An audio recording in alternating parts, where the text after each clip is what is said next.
486 V8 Supercar races down and still counting. Russell Ingall is the category evergreen. At Phillip Island, Russell equalled Glenn Seton on the all-time event start list, trailing only John Bowe, Mark Scaife and Peter Brock. More than 2 decades on, Ingall is still one of the biggest names in the sport. Russell, by the time we get to the end of the 2012 championship season, you will have notched up 500 V8 Supercar races and its predecessor as the Australian Touring Car Championship. That's an extraordinary innings. Thanks for rolling that one out on me. I'm just thinking, man, is that why I feel a bit rusty every time I get out of bed, literally? Yeah, that's a fair number. It's a fair number in respect to actually even still being around in the sport for that long to notch up that many starts. But, you know, definitely no regrets. I've enjoyed every single one of them. There's been so much racing for you in this career that it is literally a life's work. Oh, absolutely. You know, and it's funny, I was talking with the kids the other day because I said, Dad, you know, did you ever have a real job? I said, well, actually, I've got a real job, but it's a little bit different from everyone else's. But they said, oh, when did you start? And I said, I was 12 years old. I was only 2 years older than my eldest daughter when I actually started racing go-karts. And then you think back, you go, oh man, 12 years old, always been in something with an engine and 4 wheels, racing on a racetrack at some stage about every weekend or every other weekend. You know, that, thinking, well, I'm only 36 now, that's a fair innings, so, well, 36-ish. So, you know, you're right. I mean, it almost has been a full lifetime of racing. You happy with your life's work? Yeah, look, you're never happy. You know what it's like. You can't help but go back. I don't like looking in the rear vision mirror. You know, I prefer to be looking out the windscreen, but man, it's hard. You know, you keep glancing back and going, what if? What if I took that opportunity in Formula 3 in Germany and went to and stayed there in the team that I got offered to drive, which then won the championship that year in Formula 3? Where would that have taken me? I elected to go to England instead. The deal fell through, ended up in Formula Ford, won a championship, you know, in the Z-Tech Championship. But, you know, it's like, man, what would have happened if I went back then? You know, I keep looking back and I shouldn't. I should look, no, man, let's concentrate on what I'm doing now, but it's very difficult. Always regrets.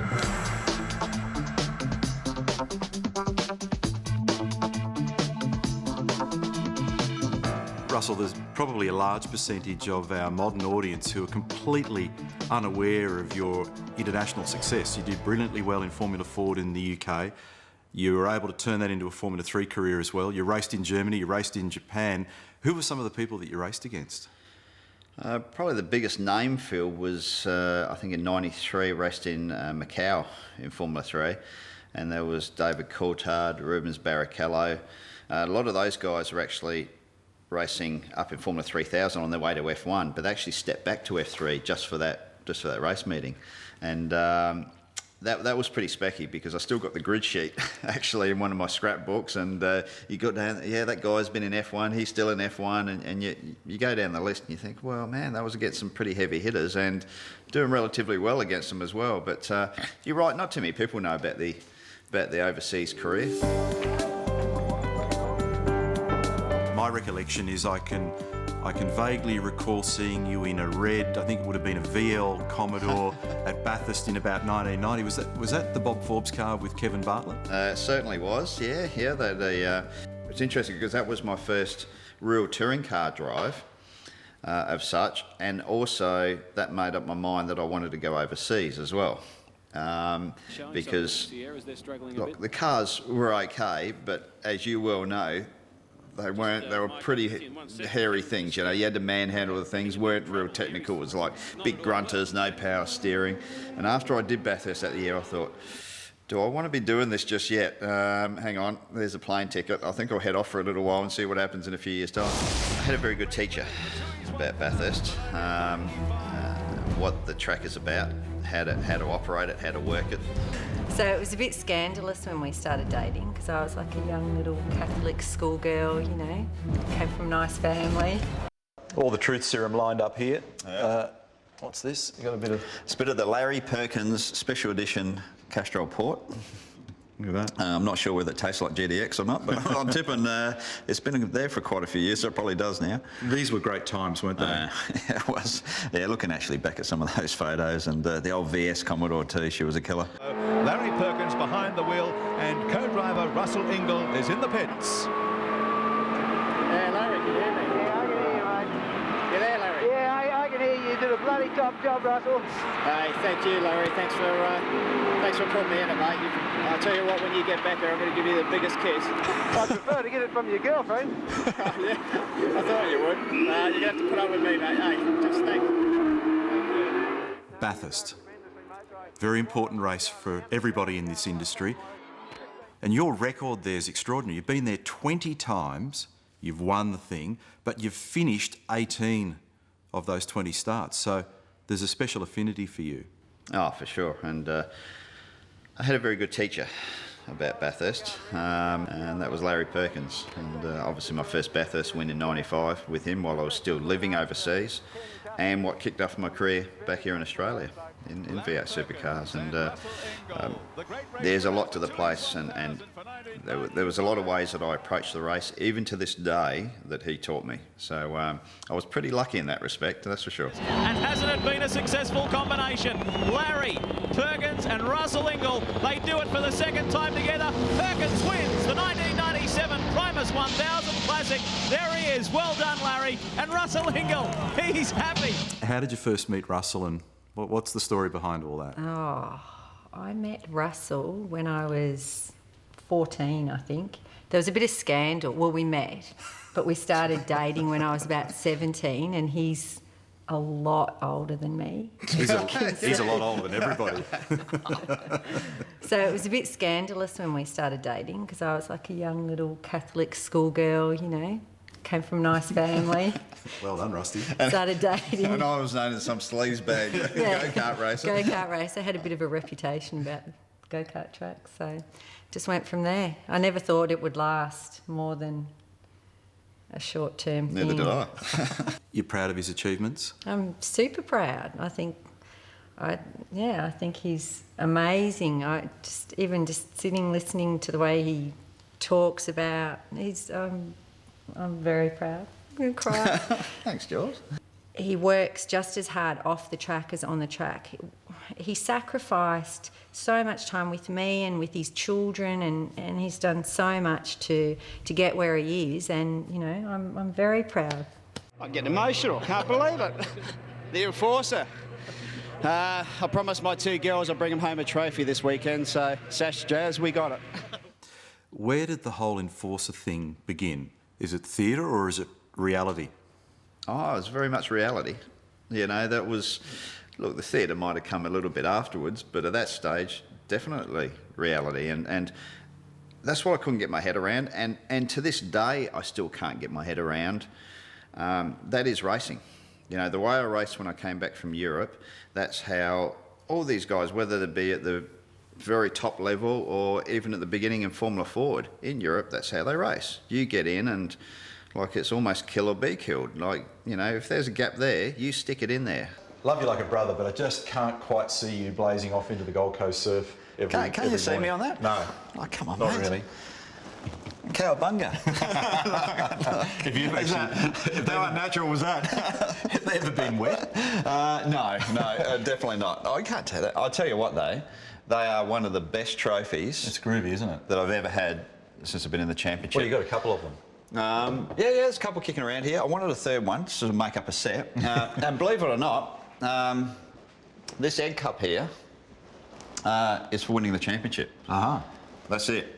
There it is. I couldn't believe it. But it's more about what it means between the ears for sure. than Absolutely. anything else. Absolutely, Isn't it? yeah.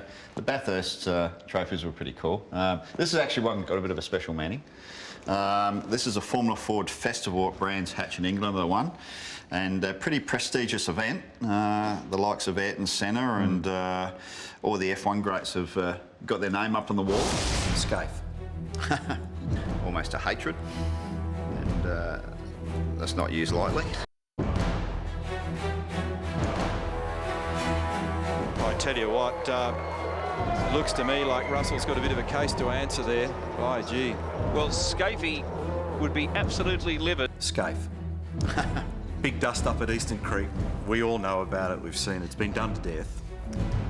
But Mark, as a bloke and as a racer, give us your view. Oh, look, it's been a roller coaster with Mark over the years. You know, there's no doubt about that. It's gone from admiration in his career, you know, to what he's done and what he's achieved in motor racing. You can't take that away from anyone that's achieved those sort of credentials. To the lows of the Eastern Creek thing, when things got pretty ugly through the press and other aspects, to almost a hatred, you know, and that's not used lightly. And then to the other side of, well, you know, you can go on and carry this on forever, or you can just sort of, you know, well, you know, that's over. Again, stop looking in the rear vision mirror, you know, it's over, on to a new chapter. You know, now we sort of get along pretty well. You know, I think we do. I think we're both very wary of each other, mind you, but yeah, I mean, I like to think we get along pretty well now. Now let's have a look at this. I know, because you and I have chatted about this. This is a massive work in progress. It's got the rusty skull and crossbones on the front. This is not. Can you make your machinery cleaner, please? Yeah, well, about that clean freak. Yeah, this is Larko would love this. He's a bike man. This is 5 years in the making. Got a bare skeleton of a chassis, and 5 years later, fully fabricated still. A lot of people in the motorsport industry up here in Queensland actually contributed to this as well. Knowingly or unknowingly? Yeah, a bit of both, 50-50, but I've always wanted to make a big fan of everything American, you know, and this is a bit of an ongoing project. So most people have pot plants and ornaments in their house. I've got a chopper. Why wouldn't you? Why wouldn't you?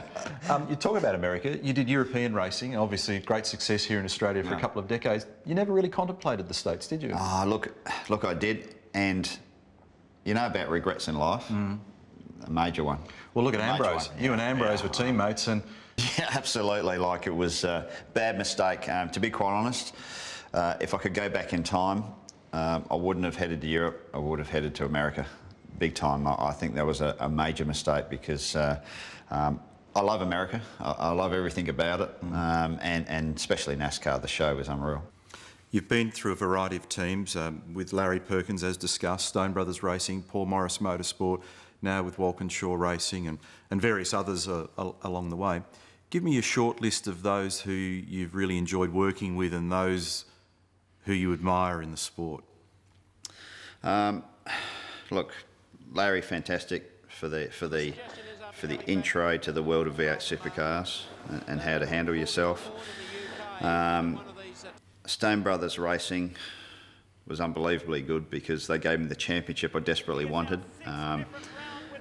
A family that's in it for the right reasons.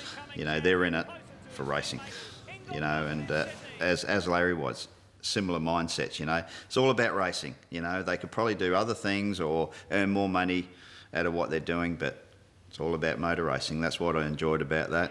The Morris thing was left field. I've got to tell you, it was, you know, a lot of people raised their eyebrows and went, you know, whoa, Jesus, you sure that's the right move in your career? You know, I believed it was at the time. You know, contrary to reports, I think Paul's a bit of a laugh. You know, he can be, you know, he can be a good bloke and have your back sometimes, but unfortunately he's got a habit of, you know, believing the wrong people at the wrong time, and sort of that probably didn't work out how I wanted it to, and on to where I'm now with Walkinshaw's. It's probably a team that I've always wanted to race for. You know, I've always admired the Holden Racing team, because they were always a thorn in my side as far as championships went, and I won't say pinched a couple off me, but caused me not to win a couple more than what I had. There's been a lot of talk about the R word, and well, you mentioned it. I didn't want to go there. I know. I don't like it. It doesn't sit well.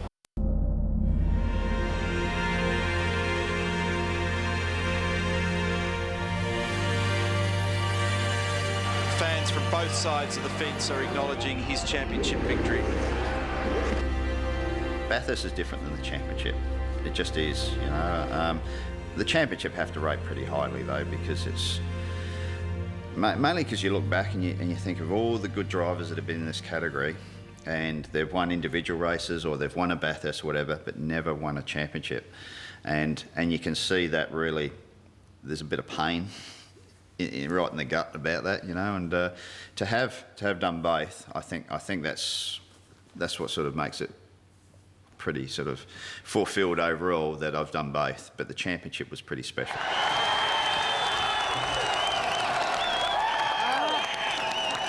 Do you ever use this stuff, or is it ornamental? We turned it into a gym. No, none of it's plugged in. None of it works at all. It does. Come on. No, when were you last on it? I'm serious. Don't lie to me. Don't lie to me. No, it works. Neil, look. It actually does work. That's an alarm for your heart rate. I know all the other drivers reckon I don't exercise at all, right? They reckon I do zero. It's been alleged by Messrs Courtney and others. Because all the latte drinkers think they're the only ones that exercise. Man, we're on. I can tell you, it actually does work. So at least it gets used. You know where the on-off switch is. That's about absolutely. You talked about, you know, the finest moments and the proud achievements. Everybody in this business goes through lows. Just give us a bit of an insight into just how hard it is sometimes to get up off the mat, because it's like golf, isn't it? So for all the wonderful good shots, there's multiples of bad moments in this caper. It's probably been the hardest just recently. Probably the last 2 to 3 years, it's been really difficult, because for once in my life, I've got to a stage now where I go to a race meeting and I'm not confident I'm going to win a race, you know, and that, oh man, that hurts. You know, it really does. It sometimes I'm driving to the circuit from the airport. You know, I've only just arrived there to where we're going racing. I'm going, man, I'd be happy to get a podium this weekend. And I hate thinking like that.